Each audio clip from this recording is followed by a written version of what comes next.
President. Senator from Texas.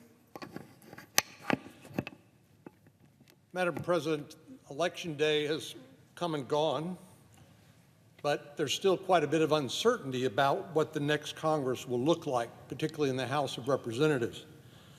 As final ballots are being counted in a number of states, there's a lot we still don't know, but here's what we do know. We know that Democrats will maintain a razor-thin majority in the Senate, and I emphasize razor-thin. In a few weeks, Georgia voters will head back to the polls to determine whether Democrats will hold 50 or 51 seats. We won't know the result of that race until December the 6th at the earliest. Now, suffice it to say, this is not the result I would have hoped for. Like all of my colleagues, I've heard firsthand about the pain and frustration families have felt due to Democrat policies. Their runaway spending habits have fueled inflation. Their open border policies have ushered in the largest migration crisis we've ever witnessed. The epidemic of fentanyl deaths is compounded by the Biden and Democratic open border policies. Their anti-police, soft-on-crime rhetoric has harmed public safety, and their detached from reality energy policies have sent gas prices soaring and undermined our national security. Best I can tell, our Democratic colleagues still don't have a plan to address any of those issues. It's become an exercise in finger-pointing, and the latest scapegoat is now the former Customs and Border Protection Commissioner, Chris Magnus. Even the Biden White House and congressional Democrats, even if they did have a plan, it doesn't look like there's much appetite for action. If Republicans had won the majority, these issues would have been at the top of our list. But unfortunately, we came up short this time. I know many of my Republican colleagues are eager to have a frank discussion about the path forward for our party, and it's essential that we do so. We need to ensure that in 2 years, our policies and our message will resonate with the voters. So I agree with the need to have a frank, meaningful conversation, debate even. We shouldn't be afraid of spirited debate in the United States Senate, after all. Debate about what our message should be and what our priorities should look like. That is essential. Those discussions will begin tomorrow, and I hope there will be plenty of time to listen to one another and then to work toward consensus on a clear, concise, and impactful plan of action. In terms of what to expect from our Democratic colleagues, I don't expect much to change. Given that Senator Manchin and Senator Sinema, given their strong support for the 60-vote threshold for the Senate to act, I believe that will remain firmly intact. If the majority leader tries to go nuclear, as he's threatened to do time and time again, and blow up the rules of the Senate, he simply doesn't have the votes. That's the good news. There'll be no Green New Deal. There'll be no court packing, no D.C. statehood, no mass amnesties. Republicans, maybe with some Democrat support, will block the most radical aspects of the agenda for progressives in the Democratic Party, and will continue to fight the irresponsible spending and government overreach our colleagues have pushed for the last 2 years. Instead, we'll push for common sense policies to bring down the costs and improve the standard of living for working families. We'll work to increase domestic energy production rather than go hat in hand to autocrats in the Middle East. And we will secure the border. I hope we can do this through bipartisan progress. These are the top issues facing families across the country, and they deserve our attention, and more than that, they deserve our action here in the Senate. Unfortunately, it's not just the Senate that's in a bit of a holding pattern. Several House races have yet to be called, and it's not clear which party will hold the majority. Republicans have a lead right now, and I'm optimistic that that's where things will end up in the House.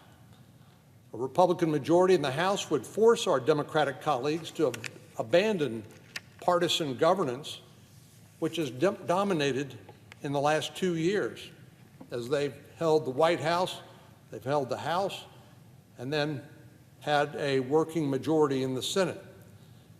But now Democrats would no longer be able to abuse the budget reconciliation process to circumvent the normal legislative process.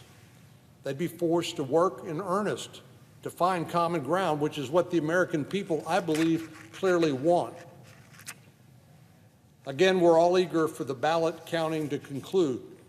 It's been nearly a week since Election Day, and everyone's eager to have a final roster for the 218th Congress.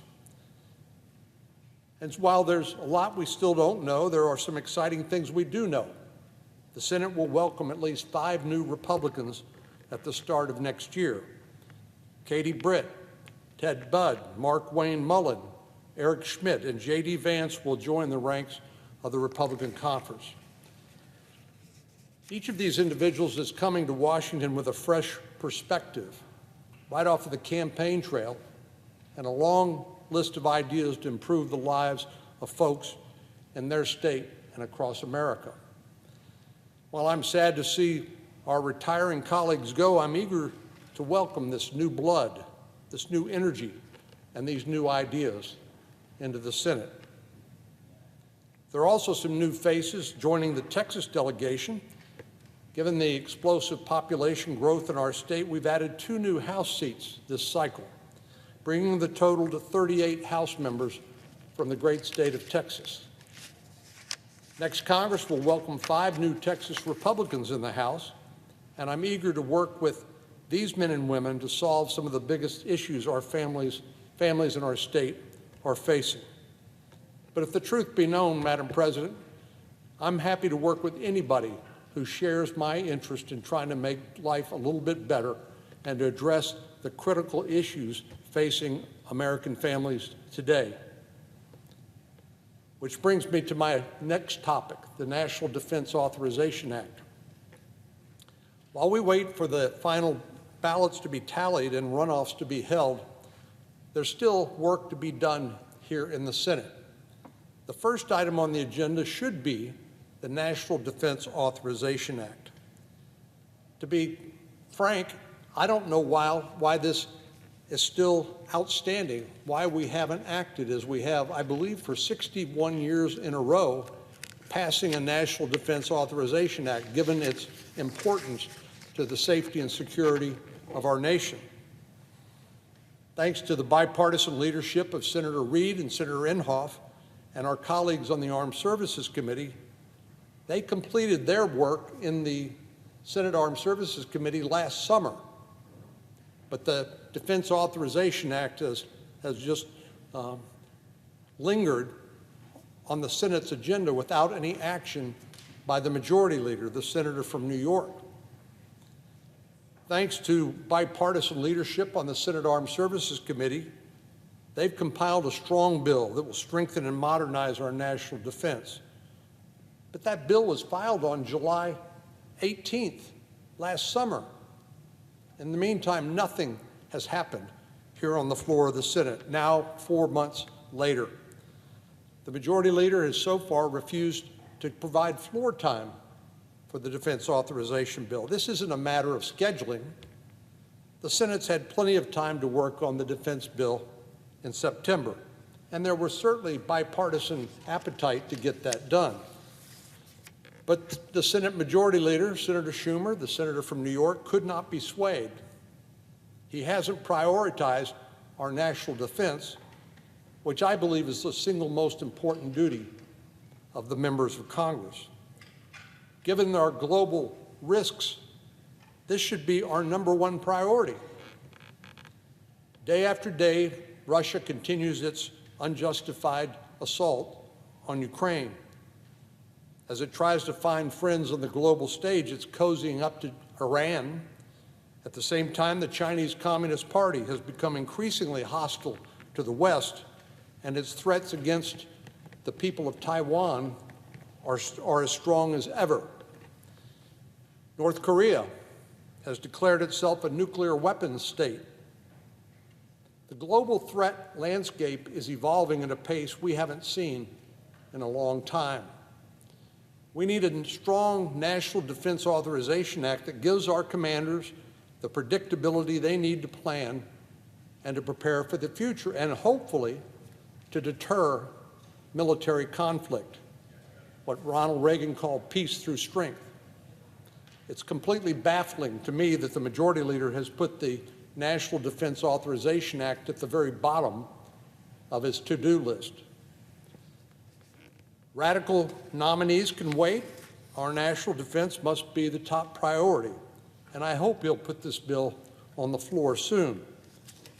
Senators on both sides of the aisle, as I mentioned, the Defense Authorization Bill is a bipartisan bill that came out of the Senate Armed Services Committee that was filed July 18th, last summer, and nothing has happened on the floor of the Senate since then. And there's one person who can change that, and that's the Democrat Majority Leader, Senator Schumer. I hope he will decide finally to get this bill on the floor. Once the Defense Authorization Bill passes the Senate, we still have to keep the lights on. We have a continuing resolution that expires December the 16th. We have just over a month until the current stopgap spending measure expires, and a government shutdown is the last thing our country needs. Given the fact that this is the end of Democrats' unified government, where they have majorities in the House and the Senate and the White House, I worry that our colleagues will try to weigh this down with tons of partisan freight, sweetheart deals, and earmarks. I'm afraid they'll include every remaining item from the far left's Christmas wish list and turn a critical funding bill into a Christmas tree. This bill should be clean of poison pills as much as humanly possible. This is not the place to cash in on political chits. There's far too much on the line. Like all of our colleagues, I am eager to have more clarity on the makeup of the 118th Congress, but we have work to do before the end of the 117th Congress, and I, for one, am ready to get to work. Madam President, I yield the floor, and I note the absence of quorum. The clerk will call the roll. Ms. Baldwin.